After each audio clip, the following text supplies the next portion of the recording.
Camada 8.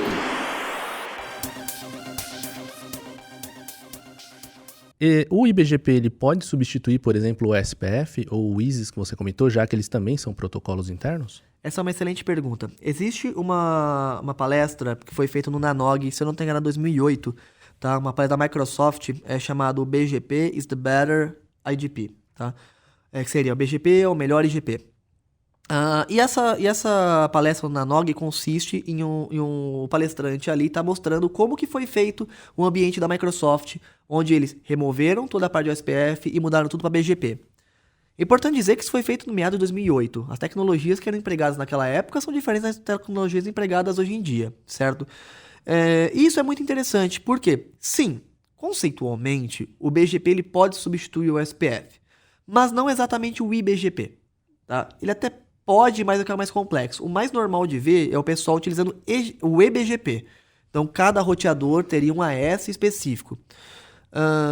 Minha opinião, não me parece uma boa ideia, uma vez que o BGP ele tende a demorar mais para comutar. Ele não foi desenvolvido pensando em ter comutações rápidas.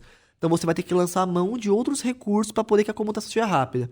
O BGP ele tem que existir como o conceito de o cara que consegue empurrar rotas, o cara que consegue carregar muitas rotas.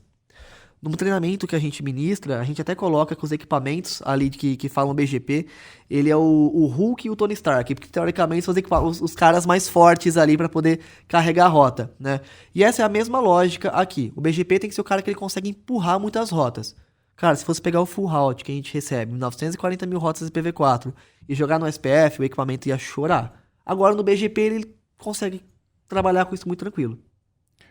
Tem que lembrar que isso daí é um full route que ele está recebendo. Ele pode estar recebendo de outros também full route. Então aumenta mais do que 900 mil rotas. E ele vai ter que trabalhar nas preferências e assim por diante. Exatamente. Mas por que a gente vê o BGP como um protocolo flexível? O que você enxerga? Bom, o BGP está na 4ª versão dele, agora é o BGP 4, né? E quando começou o IPv6 lá atrás, teve que pensar, poxa, como é que nós vamos fazer para que o BGP consiga ter rotas IPv6? Porque inicialmente ele fazia apenas IPv4. Como é que eu vou pensar nisso? Bom, daí surgiu o MPBGP, tá? Que é o BGP que consegue transportar múltiplas rotas, tá? Com múltiplas comunicações. A ideia da flexibilidade dele vem disso. Então, se você já subiu uma sessão BGP e IPv6, parabéns, você já utiliza o MPBGP, ele já é utilizado nisso, tá?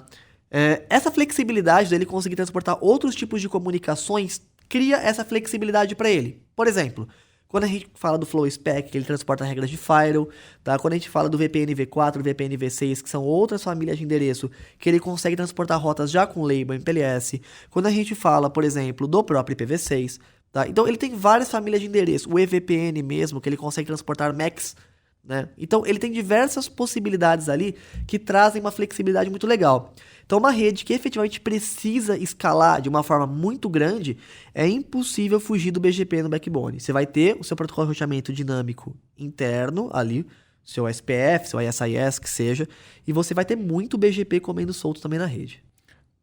Interessante você ter comentado isso, né? Porque até quando a gente vê a questão do SPF e do ISIS, eles também têm essa questão de flexibilidade. O SPF teve que ir para uma nova versão, o SPF V3, para poder ter o IPv6, mas o ISIS não. O ISIS já trabalhava com essa questão de mais rotas genéricas. Isso. Então a implementação foi bem mais simples no ISIS na hora que a gente estava trabalhando com o IPv6.